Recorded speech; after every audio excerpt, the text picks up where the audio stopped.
नमस्कार, पुन्हा एकदा स्वागत आहे मनतरंग हर्षल कोठवदे लॉग या यूट्यूब चॅनलवर.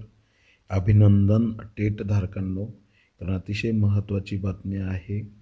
ज्या गोष्टीमुळे जिल्हा परिषदेच्या जाहिराती येत नव्हत्या त्याचा अडथळा आता दूर झाला आहे.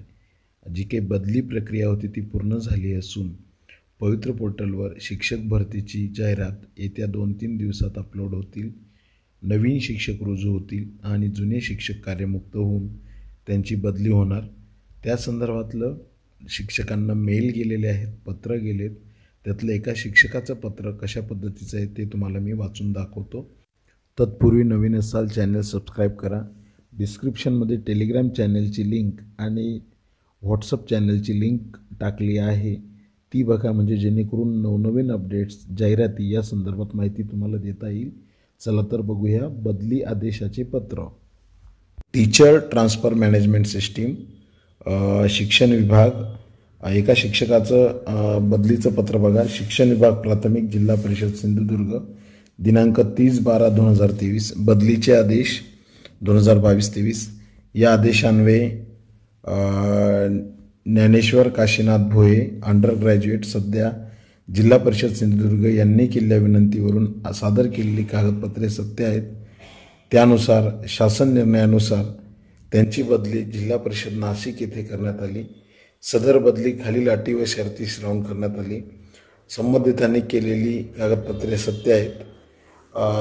सदरची बदली विनंती असल्याने कोणत्याही प्रकारचं वाटचाल, कालावधी, बदली, प्रवास भत्ता अनुज्ञेय नाही.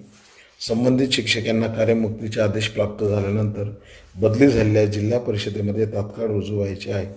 आता या पत्राचा अर्थ काय आहे की जोपर्यंत ह्या रिक्त जागा होत नव्हत्या, बदली होत नव्हत्या, आता यांची नाशिकला बदली झाल्यामुळे सिंधुदुर्गची जागा आता रिक्त राहील.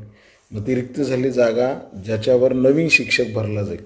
मग नवीन शिक्षक तिथे जॉईंट झाल्यानंतर हे भोये सरांची बदली ही नाशिक जिल्हा परिषदेला होईल. म्हणजे ते कार्यमुक्त केव्हा होतील? जोपर्यंत नवीन शिक्षक तेथे येत नाही. याच गोष्टीसाठी अगदी 15-20 दिवसापासून काथ्याकूट चालू होता. बदलीचे आदेश येत नव्हते आणि खऱ्या अर्थाने शासनाने अगदी नियम पाळत त्या पद्धतीने कार्यप्रक्रिया सुरू केली. अगदी सुरळीतपणे प्रक्रिया चालू आहे. त्यामुळे विद्यार्थी मित्रांनो, घाबरण्याचं कोणतंच कारण नाही. लवकरच जिल्हा परिषदेची ॲड येणार आणि तुमची खऱ्या अर्थाने नियुक्ती होणार. यासाठी तुम्हाला सगळ्यांना शुभेच्छा. नवीन अपडेट्स मात्र मी तुम्हाला इत्थंभूत आणि प्रूफ, इथिकली जेवढं प्रूफ असेल तेवढं देण्याचा प्रयत्न करेल. चुकीची कोणती माहिती सांगणार नाही. अशाच नवीन माहितीसाठी चॅनल सबस्क्राईब करा. धन्यवाद. थँक्यू.